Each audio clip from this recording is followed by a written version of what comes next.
بسم الله الرحمن الرحيم الحمد لله رب العالمين والصلاة والسلام على سيد المرسلين وعلى آله وصحبه أجمعين. القاعدة العثمانية عثماني قاعدة الدرس الثالث عشر പതിമൂന്നാമ പാഠം അല്ലാമുൽ ഖമരിയ വശംസിയ. ഷംസിയ ഖമരിയ ലാമാണ്.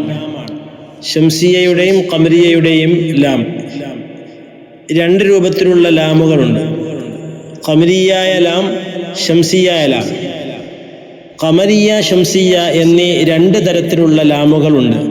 അവയുടെ ഉച്ചാരണ ശൈലി ഖിറാഅത്തിലെ ഉദാഹരണത്തിലൂടെ തന്നെ പ്രത്യേകം ശ്രദ്ധിച്ചു മനസ്സിലാക്കുക. ഖമരിയായ ലാം ഉച്ചാരണത്തിൽ വരുന്നത് അതിൻ്റെ രൂപമാണ് ഖായിദയിൽ കൊടുത്തിട്ടുള്ളത്. ആദ്യമായി അല്ലാമുൽ ഖമരിയ, ഖമരിയായ ലാമാണ് നാം ഇന്ന് പഠിക്കുന്നത്.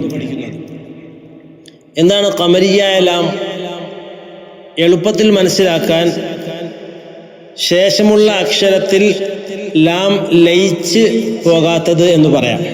ഉദാഹരണങ്ങളിലൂടെ നമുക്ക് മനസ്സിലാക്കാം. ഖമരിയായ അക്ഷരങ്ങളും ഷംസിയായ അക്ഷരങ്ങളുമുണ്ട്.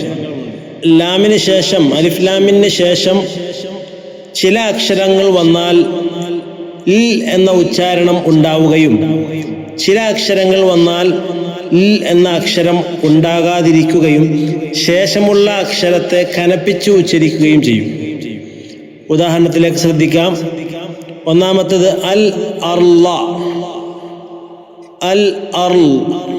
അവിടെ അൽ എന്ന ഉച്ചാരണം വന്നു. ഇനി കിസ്റാക്കപ്പെട്ട ഉദാഹരണം ശ്രദ്ധിക്കാം. അൽ ഇബിൽ, അൽ ഇബിലി, അൽ ഇബിൽ. അവിടെയും അൽ എന്ന ഉച്ചാരണമുണ്ട്. അൽ ഉഖ്തി, അൽ ഉഖ്ത്.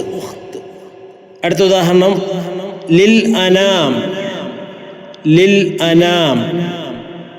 മറ്റൊരു ഉദാഹരണം ബിൽ അംസ്, ബിൽ അംസി.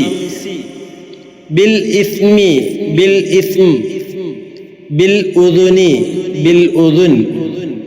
ഇവിടെയെല്ലാം ലാമിൻ്റെ ഉച്ചാരണം വ്യക്തമായി നമുക്ക് കേൾക്കാം.